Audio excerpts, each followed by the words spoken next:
Et il est 8h46 sur Sud Radio. Alors c'est la semaine décisive, on le disait, a priori, pour la réforme des retraites. Est-ce que, je disais tout à l'heure en forme de provocation, mais est-ce qu'il peut y avoir un coup de théâtre qui fait que cette réforme ne soit pas adoptée? Éric Revel, Arlette Chabot. Le pire des scénarios pour moi, non mais je vais essayer de formuler, d'identifier un coup de théâtre. Mais pour moi, le seul coup de théâtre possible, et ce serait fort, c'est que le gouvernement décide de ne pas utiliser le 49.3, pensant qu'il va avoir, grâce aux voix LR, une majorité, et qu'au dernier moment, en fait, ceux qui avaient promis de le voter, ne la votent pas, et que le gouvernement se trouve à marée basse. C'est-à-dire battu, pas par un 49.3, avec une motion de censure, mais battu par un vote à la régulière. Et là, évidemment, je sais pas, non, Arlette, c'est possible, ça. Oui, c'est possible, mais je veux dire, le gouvernement serait dans une situation extrêmement croit à la parole difficile. des députés LR, donc c'est pas pareil. Non, c'est pas que je crois aux députés, je dis que le gouvernement serait dans une situation difficile, parce que c'est la réforme emblématique de ce quinquennat, et si la réforme n'est pas votée, on a tous entendu ça 10 fois, le président ne pourra plus réformer, ça sera fini donc de sa volonté de transformer la France, il reste 4 ans quand même derrière. Donc ce serait catastrophique pour le gouvernement, et ce sera aussi catastrophique pour les Républicains. Parce que là, ce serait pour eux un risque d'éclatement du parti. Il y a des départs. On a vu que le maire d'Orléans, par exemple, Serge Rouart, quitte les Républicains et souhaite finalement lui aussi que on finisse par conclure un accord de gouvernement entre les Républicains et le pouvoir macroniste. Donc ce serait terrible pour Éric Ciotti, pas d'autorité, incapable d'imposer à ses troupes de voter une réforme que son parti réclame depuis tant d'années. Donc ça serait très mauvais aussi pour les Républicains. Ça en serait fini, je pense, des Républicains cette fois. Donc au fond, le coup de théâtre, je ne sais pas. La pression, tactiquement, c'est bien joué de la part d'Emmanuel Macron, qu'on aime ou qu'on n'aime pas. Mais ce que je veux dire, c'est qu'il met la pression sur les Républicains. Mais ils n'ont pas le choix, puisqu'ils sont soumis au bon vouloir des Républicains. C'est la roue de secours. C'est d'ailleurs la raison pour laquelle un certain nombre de députés ne veulent pas voter ce texte, ou ils votent contre, ou ils vont s'abstenir, parce qu'ils disent qu'ils ne sont pas les roues de secours du pouvoir. Oui. Frédéric est au téléphone avec nous de Carcassonne. Bonjour Frédéric. Bonjour Patrick Roger, bonjour à vos invités et aux auditeurs. Bon, qu'est-ce que vous en pensez, vous, mon cher Frédéric? Alors, je pense qu'ils vont essayer de pas se servir du 49.3. Ils vont plutôt essayer de jouer la menace sur Madame Pompili, par exemple, qui, avec 2 de ses collègues, actuellement que 2, mais peut-être qu'il y en aura plusieurs. On dit qu'il pourrait y en avoir une petite dizaine qui s'abstiendraient, pas forcément qui voteraient. Voilà, c'est ça, oui. Mais ça peut faire basculer le côté médian, quoi. Les députés LR aussi, ils ont certains ont peur.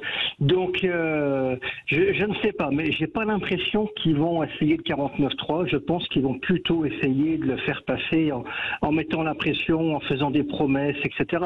Alors quand Monsieur Dussopt dit sur une autre chaîne, non, ce n'est pas des menaces d'exclure, etc. Il prend un peu les gens pour des bêtas. Bien sûr que si, ce sont des menaces. Quand on dit on va vous exclure du groupe présidentiel, évidemment ce sont des menaces. Donc je pense qu'ils ils mettent la pression, ils vont essayer de le faire passer comme ça.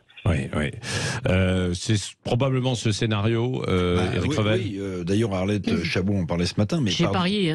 Oui, elle a parié. D'ailleurs en coulisses on a parié, déjeuner, et donc Arlette va sans doute me payer à déjeuner prochainement.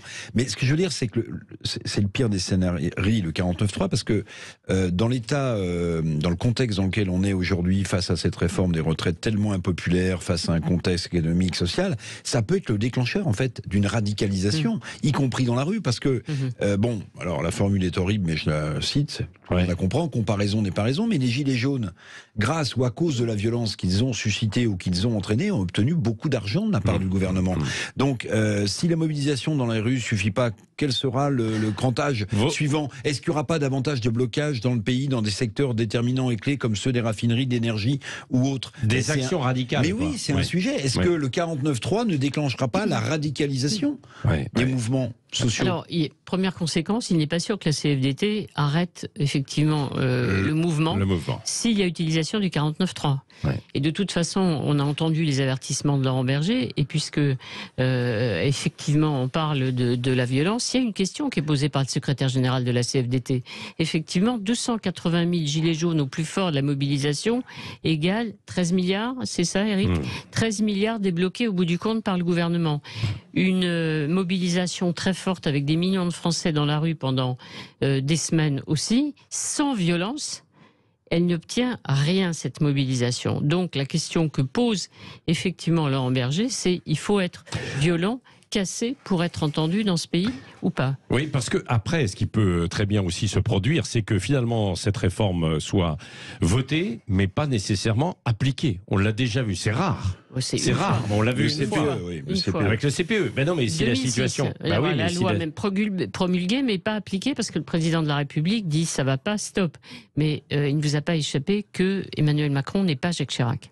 Oui, mais Frédéric, oui, ça vous fait sourire, oui.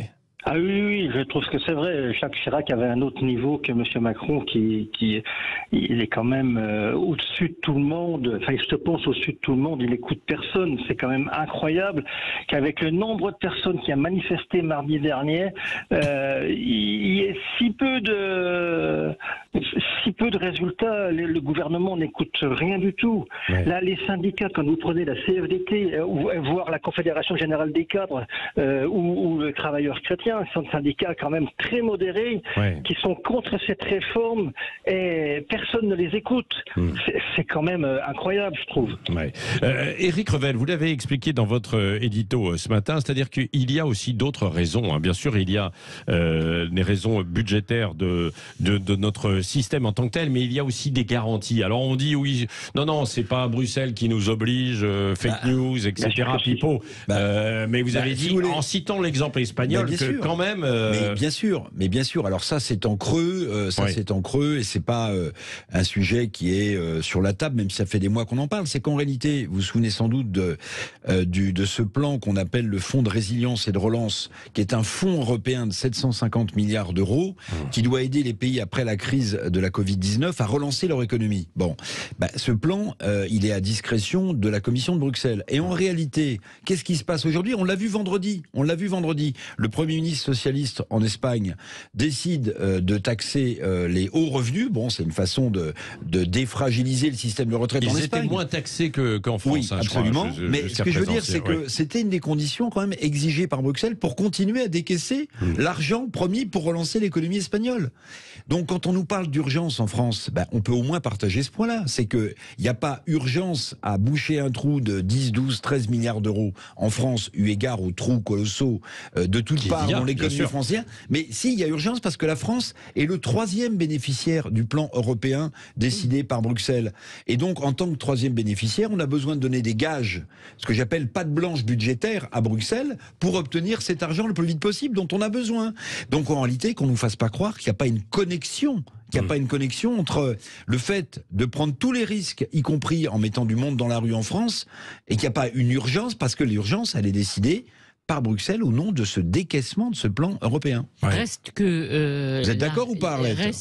Reste que cette réforme de gauche, celle-là, vraiment de gauche en Espagne, préparée par un gouvernement de gauche, même si elle est contestée par la gauche la plus extrême, va finir par être adoptée sans drame absolu dans le pays. Ah oui, en général, en général, quand vous taxez les plus riches, les syndicats mobilisent pas dans la rue, non ? Non, mais je suis d'accord avec vous, mais effectivement, et cette réforme est approuvée par Bruxelles. Oui. On taxe effectivement. Mais bien sûr. L'essentiel, c'est de faire une réforme, de faire entrer de l'argent dans les caisses. Donc ça veut dire que je fais réforme de gauche parce que Dussopt dit le ministre que cette réforme-là en France est de gauche. Non, c'est une réforme de droite puisqu'elle correspond aux souhaits de la droite. La preuve, c'est que c'est des républicains qui sont derrière. Donc c'est quand même assez étonnant de dire ça. Ouais. Bon, donc il y a d'autres réformes sont possibles, permettent à Bruxelles d'être content et de donner l'argent promis pour la relance. Donc Et ça va bien se passer en Espagne, alors que nous, de toute façon, on en sortira meurtri. Oui, c'est vrai. Et puis, les choses n'ont pas été forcément très bien préparées, hein, quoi qu'on en dise aussi, parce que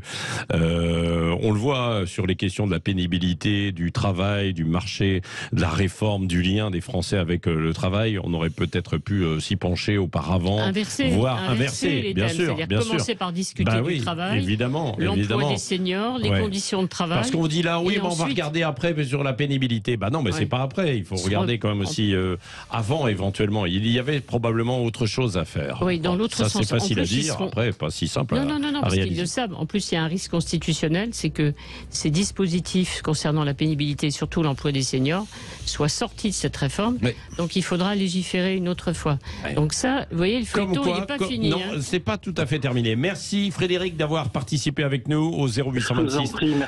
Merci au 0826 300 300. Merci Arlette Chabot, Éric Revel et à toutes les équipes. Dans un instant, c'est Valérie Expert, 8h57.